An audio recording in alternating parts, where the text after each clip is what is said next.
Estamos grabando la clase con el grupo 3.9, electricidad y óptica.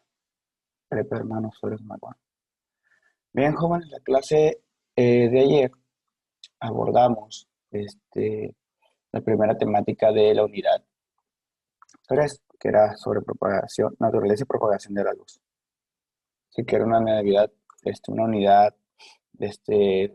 ligera, ¿sí? Entonces comentamos de cómo se propaga la luz, la naturaleza de la luz, ¿sí? E hicimos algunos problemas, resolvimos algunos problemas. Bueno, en el día de hoy, pues vamos a hablar un poquito digamos, de historia sobre la velocidad de la luz. Comparto pantalla. Entonces, pues hubo muchas personas que pues, trabajaron sobre la determinación de la luz. Una de ellas fue Galileo, ¿sí? Que fue a finales, bueno, vivió entre el siglo XVI y el siglo XVII, ¿sí? Pues intentó comprobar que la luz no se propaga instantáneamente de un lugar a otro, sin embargo no contaba con los medios técnicos, es decir, pues en aquel entonces no había cronómetros, ¿sí? No había todo lo que se conoce hoy. Bueno, por otra parte, Olaus Romer fue el primero en mostrar a partir de observaciones astronómicas que la velocidad de la luz es finita, porque se pensaba que era un número infinito, pero esta persona llegó a la conclusión de que la velocidad era finita, es decir, había un número, ¿sí? Ok, conclusión que ha sido trascendental importancia para la ciencia. Ok.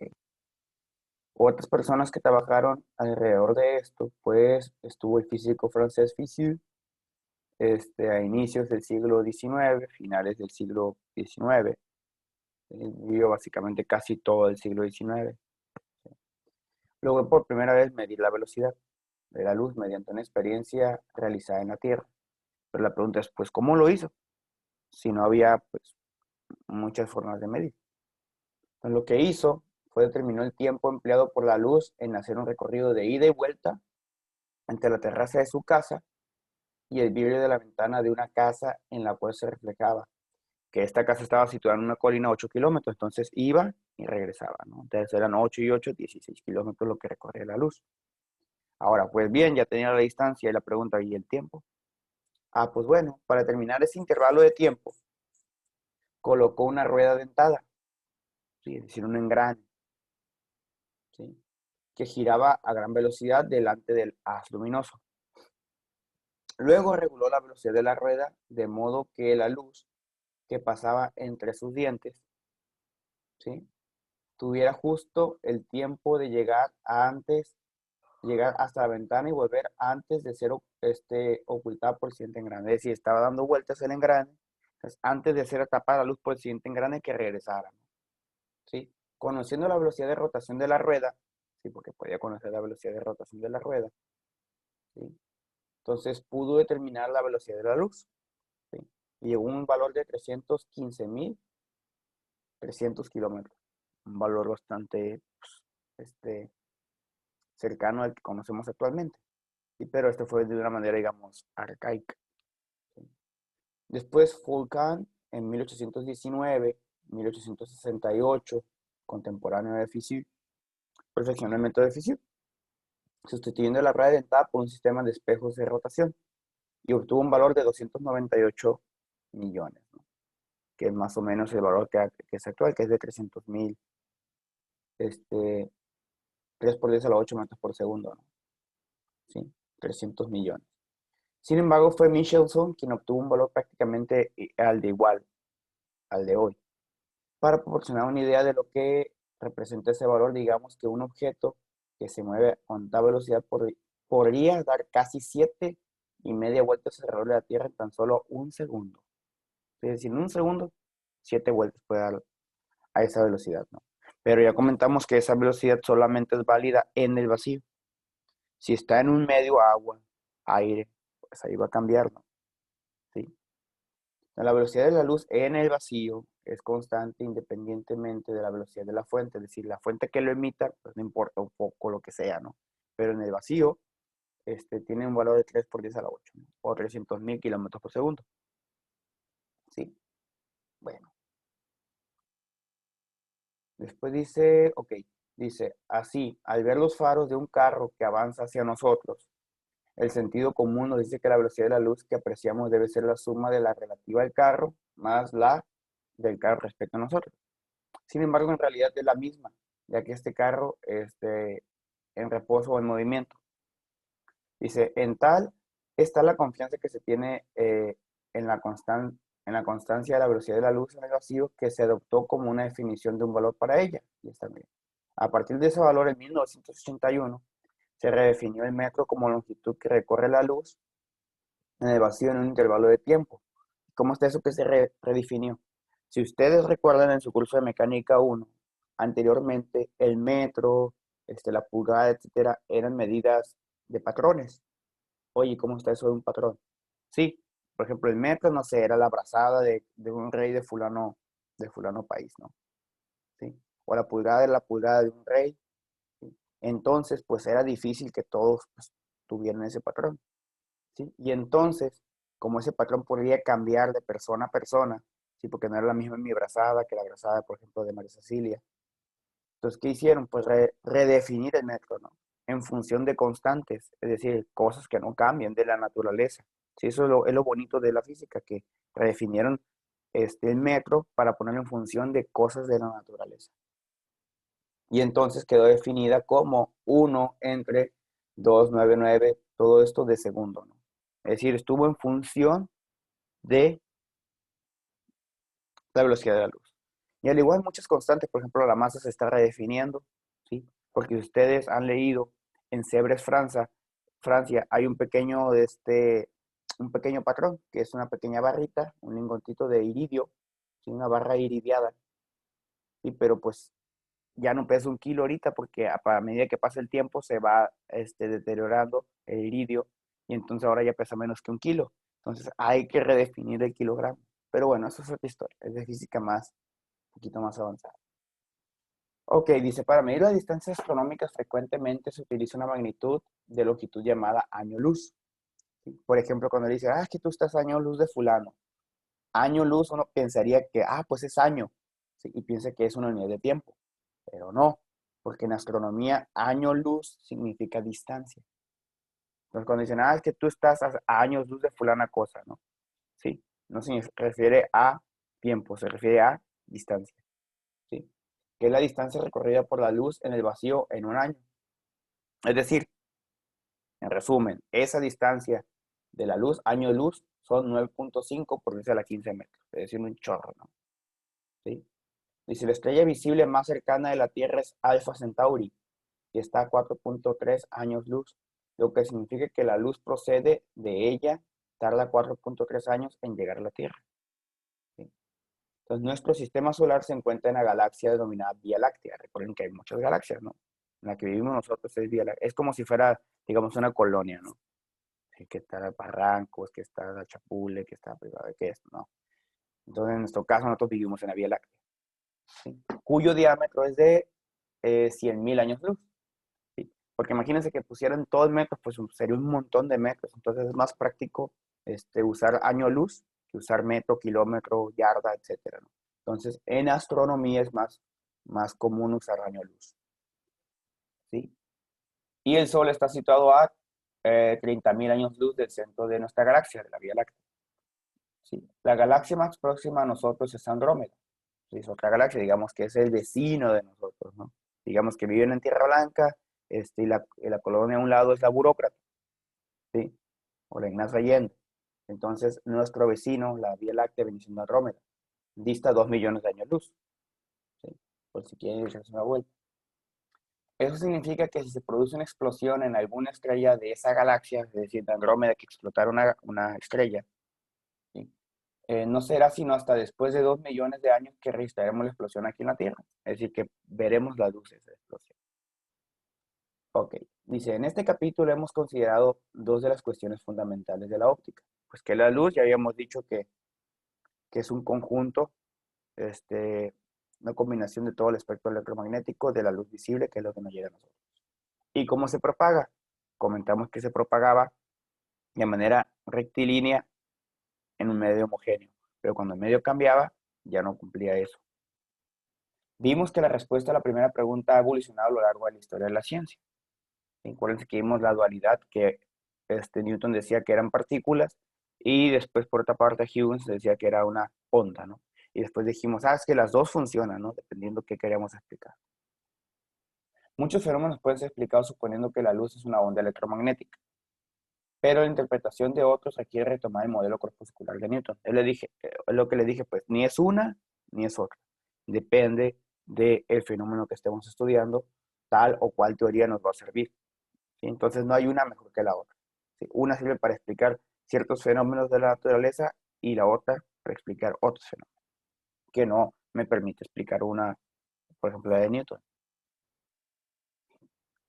Ok, en lo que se refiere a la segunda pregunta, llegamos a la conclusión que los medios homogéneos la luz se propaga en línea recta, pero en los no homogéneos puede desviarse.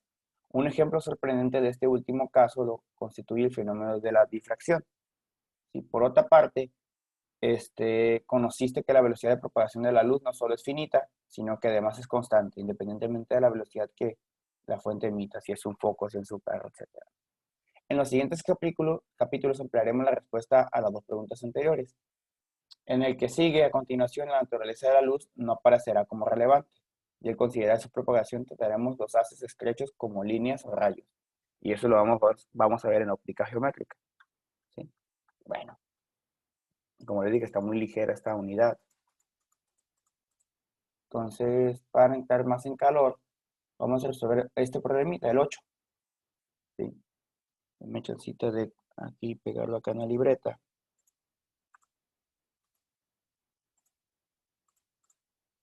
Ok. Está. Ok. Ok. Muy bien. Ahí está.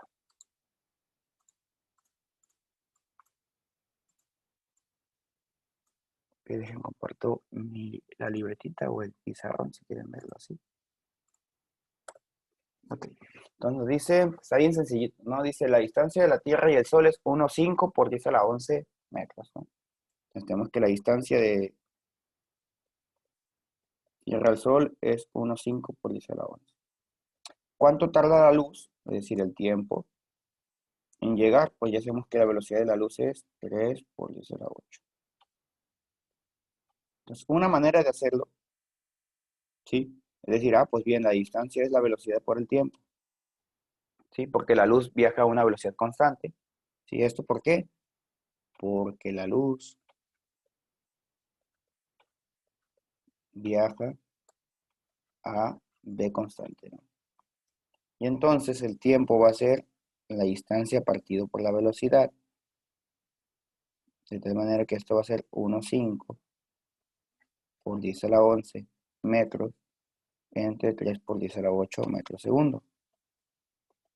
Si hacen la cuentita, eso le va a dar 500 segundos. Muy sencillo, ¿no? Otra manera de hacerlo, se puede hacer así. Esta es la primera forma, ¿no? Digamos. La segunda forma que se puede hacer, se puede aplicar esto porque la velocidad es constante. Si la velocidad no fuese constante, no se puede hacer. Repito, si la velocidad no fuera constante. Pues porque la velocidad es constante, entonces yo digo, ok, 3 por 10 a la 8 metros es lo que recorre la luz en un segundo. Yo quisiera saber cuánto tiempo tardaría en recorrer 1,5 por 10 a la 11 metros. Una reglita de 3, ¿no? Este por 1 entre este. Entonces, X sería 1,5 por 10 a la 11 metros por un segundo entre 3 por 10 a la 8. Y le va a dar también 500. Repito, esto solamente se puede aplicar porque la velocidad es constante, ¿no? Si no fuese constante, no se puede aplicar, ¿eh? Porque estamos planteando el problema como un movimiento rectilíneo uniforme, ¿no? Sí. Y ahí sí la distancia es velocidad por tiempo, ¿no? O bien, en mecánica ustedes lo vieron que era el desplazamiento es la velocidad por el tiempo, ¿no? Sí. Solamente ahí se puede aplicar. Y pues bueno, viene una serie de problemas, ya les ayudé con 3. No les quiero hacer los demás porque si no, no les voy a dejar nada para que ustedes practiquen, ¿sí? Pero ahí pueden ir revisando, ¿sí? Más problemas. Entonces, no sé si tuviesen alguna duda. Como les dije, esta unidad es bastante light. Incluso si ustedes van y se dan un tour por la unidad 3 en plataforma, verán que pues está cortito, miren. Les voy a dar un pequeño tour. Una chancita nomás. Unidad 3. Les voy a dar un tour. Entonces, como pueden ver, pues fíjense. Incluso aquí en la conexión de conceptos e ideas también cortito. Y en las preguntas problematizadoras es una pregunta, ¿no? Y está bien cortito, son 11 nomás. Eso, viendo la novela, lo pueden hacer, joven. O viendo una serie. Sí. Y aquí también, pues es una pregunta. ¿Qué es la luz? Ya se les dije la respuesta. ¿Cómo se propaga? Ya se las dije. Entonces, nomás me regreso al video donde dijo profe eso y lo escribo. ¿Sí? Y eso está bien cortito también. ¿Sí? Científico que desarrolló el modelo corpuscular de la luz, pues ya habíamos dicho que es Newton. ¿Sí? Entonces está bien cortito. Incluso el crucigrama también me parece que está bien cortito.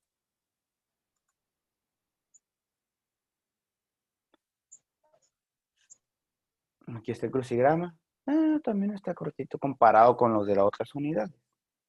Entonces, si se aplica como les comenté, pues este trabajo lo pueden sacar en semana y media, ¿no? Pero yo entiendo que llevan muchas materias, ¿sí? Entonces, que también tienen otras materias, no solamente la mía. Que a veces los profes pensamos que solamente nuestra materia, ¿sí? Y bueno, ¿dudas al respecto?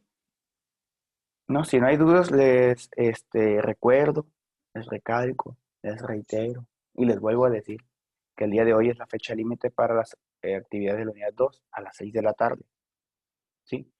Y voy a activar el examen y lo voy a dejar activo el viernes, sábado y domingo, y el lunes a 6 de la mañana desactivo el examen, ¿sí? Y ya la siguiente semana, pues ya comentaríamos seguir sobre esta unidad, bueno, la siguiente unidad, bueno, mejor voy a platicar sobre el proyecto, porque hay un proyecto final, ¿sí? Entonces, para estar trabajando sobre ello. Que si ya hicieron sus experimentos de aula y el casa y el aula, créanme que el proyecto va enfocado a algo similar, ¿sí? Pero se lo voy a comentar la próxima semana. Entonces, si no hay más dudas, pues muchas gracias por su conexión, estamos en contacto, sigan trabajando. Cualquier duda, estamos por los canales ya conocidos. Hasta luego, jóvenes, y que Profe, tengan buen fin. Sí, dígame. la actividad socioemocional también es para ahora. Comentamos que desde hoy iba a dejar una semana, que para el día de miércoles. Ah, ok, gracias. Individual. Recuerden que es individual. ¿Cuarta duda? ¿No? Bueno, pues nos vemos, jóvenes. Lindo fin y a seguir trabajando y cuidándose. Hasta luego.